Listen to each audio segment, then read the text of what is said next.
de prendre soin de tout et de tous les détails fait partie de notre vision de la culture. C'est qu'il n'y ait pas, en gros, un seul enfant qui soit laissé sur le bord du chemin pour apprendre d'un instrument ou pour faire de la peinture ou de la danse ou de l'écriture. C'est ça, à la fois notre force et notre volonté.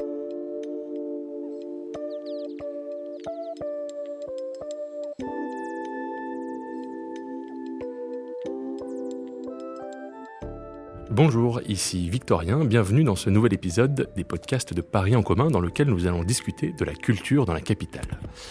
Alors, nous allons parler des grands équipements culturels à Paris qui sont nouveaux ou rénovés, des conservatoires où on apprend à jouer de la musique à Paris, des bibliothèques ouvertes le dimanche, des films qui sont tournés dans les rues de Paris et beaucoup d'autres choses encore.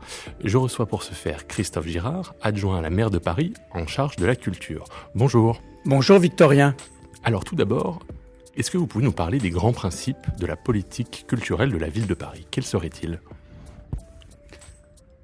Peut-être que le grand principe,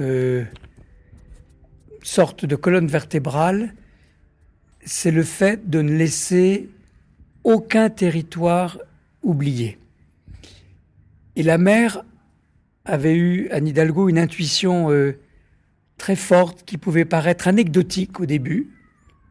En tout cas, elle n'a pas été pour moi, lorsqu'elle a pensé à cette opération qui s'appelle Embellir Paris, où elle a suggéré que nous fassions un concours dans chaque arrondissement pour que les maires d'arrondissement, les élus locaux, les associations, les habitants, les conseils de quartier repèrent un lieu un peu abandonné, maltraité, oublié, de manière à ce que les artistes s'en emparent et puis les embellissent, les réparent, prennent soin d'une certaine manière. Et cela, c'est un peu dans notre ADN, c'est-à-dire que la culture, ce sont bien sûr des très grands musées, de grands théâtres, des opéras. On viendrait ouvrir le Châtelet, qui est notre grand théâtre, le plus grand théâtre parisien que nous ayons, avec le Théâtre de la Ville. Il y a toutes nos bibliothèques, nos conservatoires, mais il y a le détail de la vie culturelle, avec les associations très nombreuses que nous soutenons, les initiatives ici ou là dans les mairies d'arrondissement, ce que font les conseils de quartier. Ça peut être un tout petit théâtre, ça peut être aussi un orchestre de chambre, un groupe de jeunes musiciens, des danseurs, des artistes de rue. Donc, peut-être que le dénominateur commun de notre politique et de celle que nous voulons porter pour une prochaine mandature, c'est vraiment de prendre soin peut-être plus dans le détail, un peu comme le commerce de proximité aujourd'hui et dans la préoccupation des habitants et des élus. C'est qu'il n'y a pas de petit endroit, il n'y a pas de détail, il n'y a pas de petits projets. Avec ma collègue Colombe Rossel, dans les quartiers populaires, vraiment, là, de mettre le paquet. Là où, en effet, il y a des grands établissements comme le 104, comme la Maison des Métallos, comme les Plateaux Sauvages dans le 20e, ou le Théâtre Montfort, qui est devenu un théâtre européen incroyable dans le 15e, où il y a peu de théâtre, que ce soit le Théâtre 14, qui réouvre, le nouveau Théâtre 14, dans le 14e. Donc il y a tous ces lieux. Mais il faut qu'à côté de ces lieux, avec les maisons des pratiques artistiques amateurs, on ne loupe vraiment pas dans les quartiers populaires celles et ceux qui sont moins préparés, qui ont moins de moyens, dont les parents ne dépensent pas forcément prioritairement de l'argent pour aller voir un film ou aller voir une exposition. Donc c'est à nous de veiller à cela, à regarder qui est la population des quartiers populaires, où il y a de nombreux enfants, une grande mixité, souvent des difficultés d'ordre économique, avec un chômage parfois élevé ou des conditions de logement plus difficiles. Donc de bien veiller à ce que partout dans ces quartiers-là, on ne loupe pas la marche de la bibliothèque, du conservatoire ou de l'initiation à la lecture, d'où toutes ces opérations, le plan Lire à Paris, ce que nous pouvons faire avec mon collègue Patrick Bloch pour les écoles, avec les écoles, mettre de l'art aussi dans les écoles. Vous voyez, c'est vraiment du détail quotidien et permanent, mais avec une sorte d'obligation, c'est d'aller vers le haut. C'est pour ça que j'aime bien dire que notre culture, celle que nous défendons, elle est populaire, bien sûr, mais elle est savante et populaire. Alors, vous en avez cité quelques-uns, mais cette mandature a quand même été marquée par la livraison de nombreux équipements. Alors, on peut citer par exemple 2 nouvelles maisons des pratiques artistiques amateurs, 3 nouveaux conservatoires, 3 nouvelles bibliothèques, le pôle culturel de la Canopée des Halles, le musée Carnavalet qui réouvrira prochainement, la Philharmonie en 2015, c'est pas rien non plus, le musée de la Libération, le théâtre du Châtelet, vous l'avez dit. Et peut-être qu'on peut dire 2 mots sur ce grand théâtre du Châtelet. Alors, qu'est-ce qui a changé au Châtelet ? Et il y a eu une démarche participative assez inédite pour contribuer à imaginer l'avenir du théâtre. Est-ce que vous pouvez nous en dire 2 mots ? Le théâtre du Châtelet, beaucoup à dire, parce que c'est une révolution qui s'est opérée. Ce théâtre haussmannien, en face de son petit frère ou sa petite sœur, on dit comme on veut, le théâtre de la Ville, est un théâtre qui était perçu, considéré comme un théâtre finalement bourgeois, parisien, haussmannien, et qui n'attirait peut-être pas suffisamment d'autres publics. Et le fait que dans l'équipe de direction, ils sont 2, la directrice artistique, Ruth Mackenzie, a une expérience, a un passé très audacieux, et qu'elle veut absolument que de nouveaux publics viennent. Cela va prendre du temps, ça a un coût, c'est compliqué, parce qu'on ne change pas du jour au lendemain la perception d'un théâtre dans le centre de Paris en simplement annonçant ce théâtre, vous êtes ouverts, venez nombreux, mesdames et messieurs, du nord-est, du sud, de la métropole, de la banlieue. Non, faut-il encore que la programmation... Alors il y a eu les Justes, par exemple, d'Abdel Malik, qui ont vu venir un public qui ne venait jamais au théâtre du Châtelet. Et c'est ça la révolution. Et puis... la politique tarifaire aussi menée par Thomas Héroult, qui est de permettre vraiment, pour un prix plus modeste, ça n'est jamais gratuit bien évidemment, parce qu'il y a la notion d'effort et de la valeur, et puis tout ça coûte très cher, eh bien de faire venir toutes sortes de personnes, quel que soit l'âge d'ailleurs, mais qui ne seraient pas rentrées dans un grand théâtre comme celui-là, qui ressemble à une sorte d'opéra. Et là, je pense que la greffe est en train de prendre. Qu'avec la programmation, malgré les grèves, malgré des difficultés parfois d'accès, malgré les week-ends aussi de gilets jaunes qui ont parfois perturbé, bien sûr, la venue des publics, eh bien, ce théâtre est en pleine révolution, en pleine mue, et de par sa programmation et de par sa politique tarifaire et cette manière participative d'interroger les Parisiens sur ce qu'ils veulent de leur théâtre. Voilà, elle leur a demandé, mais que voulez-vous, qu'attendez-vous du théâtre du Châtelet ? Vous parlez d'une révolution pour le Châtelet, mais on peut peut-être aussi parler de révolution pour plusieurs musées parisiens qui ont été soit rénovés, soit leur muséographie rénovée elle aussi. Est-ce que vous pouvez nous rappeler quels sont les musées de la ville de Paris, parce que parfois on l'oublie, et quels sont ceux qui ont bénéficié de rénovation ? Alors, une grande majorité a connu des rénovations, puisque nous avons 14 musées municipaux.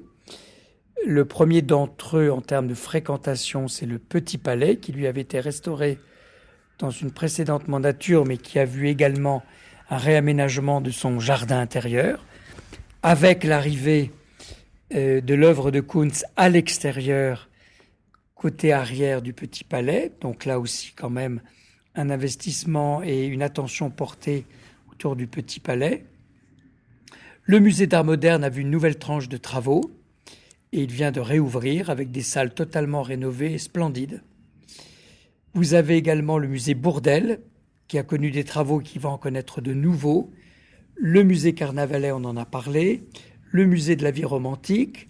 Le déménagement pour un nouveau musée du musée de la Libération de Paris, Jean Moulin, Général Leclerc, qui lui maintenant est place d'Enfer Rochereau, Colonel Roll-Tanguy, qui est vraiment un grand musée pédagogique de l'histoire de Paris et de l'histoire de Jean Moulin et du Général Leclerc. Donc des lieux vraiment qui ont connu des rénovations très importantes. Également le musée Cognac-Jay, qui est plus petit, qui est moins connu, Carnavalet, on vient d'en parler, qui connaît une rénovation spectaculaire avec la réunion de plusieurs de ses hôtels particuliers, qui mettra en valeur évidemment l'histoire, le patrimoine et la mémoire de Paris. Et puis la maison, le musée de Balzac dans le 16e arrondissement rue Raynouard, qui vient de réouvrir avec un accès aux personnes à mobilité réduite, un ascenseur, une cafétéria, un très beau jardin, des espaces rénovés d'exposition. Donc ça le rend encore plus désirable et de mieux connaître bien sûr Balzac. Et là d'ailleurs il y a une très belle exposition de Balzac et de Granville, un caricaturiste de son époque.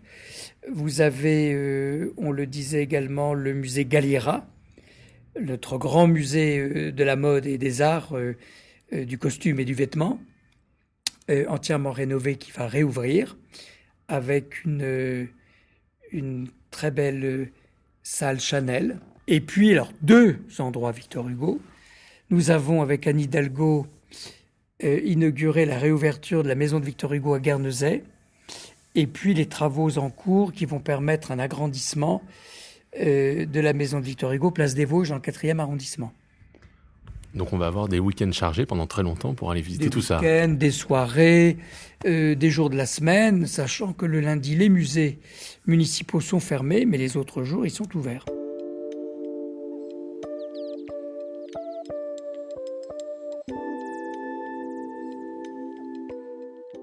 Alors, autre point, c'est que la ville de Paris s'était engagée à toujours plus rapprocher la culture des Parisiens. Et l'exemple phare en la matière, c'est les bibliothèques. Alors, à Paris, on a la chance d'avoir le plus important réseau de bibliothèques en France, avec 57 établissements de prêt et 16 bibliothèques patrimoniales et spécialisées. Donc, c'est assez important. Et pour soutenir la lecture, vous avez lancé le plan Lire à Paris. Vous en avez dit un mot tout à l'heure. Est-ce que vous pouvez nous dire en quoi consiste ce grand plan que vous avez lancé ? Il faut savoir déjà, quand on parle de nos bibliothèques, il y en a donc 80, on va mettre un chiffre rond, qu'elles soient de prêt, patrimoniales ou d'une autre nature, et que 300 000 personnes sont inscrites. C'est énorme. 300 000 personnes sont inscrites, ce qui veut dire un mouvement de prêt et de fréquentation considérable. Donc, nous, ce sont régulièrement un certain nombre de manifestations, parfois en lien avec les écoles. Donc là, avec Patrick Bloch, on a mené beaucoup d'opérations, que ce soit avec les publics empêchés. Je pense par exemple ce que nous avons fait en permettant l'ouverture d'une bibliothèque Robert Badinter au sein de la prison de la Santé, mais également en ouvrant ici ou là des bibliothèques, en les numérisant, en permettant aussi qu'il y ait des activités. Et puis l'été, il y a aussi, avec les associations, sur les quais, en bord de Seine, sur les berges, que ce soit dans les parcs. Donc, ce sont de multiples manifestations, mais on s'appuie souvent aussi sur les bibliothèques elles-mêmes, qu'elles soient municipales ou que ce soit la BNF, la Bibliothèque nationale de France, François Mitterrand. On a des opérations conjointes. Il y a la bibliothèque de l'Arsenal qui dépend de la Bibliothèque nationale de France, mais qui est dans le 4e arrondissement à l'Arsenal, avec laquelle on mène parfois aussi des opérations lorsqu'il y a des moments particulièrement rares ou passionnants pour nos écoliers. Donc, tout ça, c'est de la dentelle, c'est du détail, et c'est en permanence un plan extrêmement dynamique. Mais voyez, tout est relié. Les bibliothèques ne sont pas isolées des conservatoires, les conservatoires ne sont pas coupés des musées, et un lieu comme le 104 n'est pas coupé non plus des musées ou des autres théâtres. C'est ce que je définis, moi, que j'aime bien dessiner, c'est un ruban entre les établissements. Alors vous parlez de ce ruban de réseau d'équipements culturels, et les conservatoires, on a dit 2 mots, mais c'est un réseau extrêmement dynamique aussi. On a 22 000 élèves qui sont inscrits dans les conservatoires à Paris, et d'ailleurs une hausse de 8% sur toute la mandature, donc ce qui est assez impressionnant. Quelles sont les grandes mesures que vous avez prises dans ce domaine de l'éducation artistique et culturelle ? Il faut savoir que quand on parle d'éducation artistique, les établissements que nous finançons, je pense au Théâtre de la Ville qui mène un travail considérable, ou le Montfort, auprès des scolaires, des lycées, des collèges et des écoles élémentaires. Mais par exemple, on soutient la maîtrise populaire de l'opéra comique que dirige la jeune chef Sarah Connet.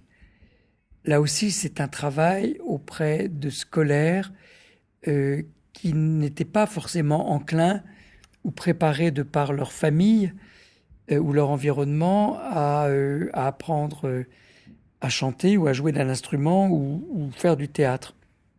Donc, c'est toutes ces actions. Il y a le travail que nous faisons avec l'État ensemble auprès de la Philharmonie, puisqu'il va y avoir dorénavant la Philharmonie des petits. Là aussi, c'est de l'éducation artistique. Moi, je ne connaissais pas ça. Vous avez des scoops avec moi. Vous voyez, c'est sans cesse que dès qu'un établissement existe, nous les encourageons à ouvrir les fenêtres, les portes et à pousser les murs pour qu'il y ait plus de fréquentation et que les enfants eux-mêmes, convaincus de l'intérêt de ces lieux culturels qui leur permettent de construire leur sens critique, entraînent et amènent leurs parents et leurs grands-parents. Et quand je vais au 104, c'est à peu près une fois par semaine, je suis souvent le samedi ou le dimanche frappé de voir des familles entières, des générations différentes avec, on le voit de manière vestimentaire, des codes culturels très différents. Et ça, c'est vraiment la réussite du métissage culturel. Ça, c'est une fierté. Il y a un chiffre étonnant, quand j'ai préparé cet épisode, c'est le nombre de tournages qu'il y a dans les rues de Paris. Alors entre 2015 et 2018, Paris a accueilli presque 4000 tournages de films, de séries, de documentaires, 4000. Etc. Et donc ça, c'est un vecteur important, notamment pour le soft power de la ville, parce que du coup, on voit Paris dans toutes les images du monde entier. Et qu'est-ce que vous faites, vous, pour favoriser ces tournages ? Comment ça se passe ? Alors d'abord, on est une ville à part, puisqu'on a une mission cinéma au sein de la direction des affaires culturelles, avec un responsable, un directeur qui s'appelle Michel Gomez, qui est un grand spécialiste du tournage et des affaires liées au cinéma. Et que là, chaque équipe, chaque projet de film qui veut tourner à Paris reçoit un soutien logistique incroyable. Que ce soit en lien avec la préfecture de police qui doit par exemple autoriser un drone de survoler un lieu un peu sensible comme les Invalides ou près de l'hôtel de ville ou près de l'Assemblée nationale ou du palais de l'Élysée. Eh bien, c'est la mission cinéma en lien avec la préfecture de police qui s'assure, et les commissariats d'arrondissement, que les tournages pourront se passer dans de bonnes conditions. Et puis, il n'y a pas que celles et ceux qui veulent tourner. Il y a les habitants, les riverains, pour qui un tournage peut être une nuisance. Donc, c'est faire de la médiation. Comment prépare-t-on ? Comment informe-t-on ? Comment associe-t-on ? De manière à ce que pendant le tournage, les habitants soient parfois très heureux d'apercevoir Karine Viard, Isabelle Huppert ou Romain Duris, vous voyez, ou Adèle Haenel. Donc c'est ça notre travail aussi. Merci beaucoup. Est-ce que vous avez quelque chose à rajouter ? Un mot de la fin peut-être ? Avec la culture, il n'y aura jamais de fin. Donc je ne m'arrêterai jamais. Génial. Au revoir. Au revoir.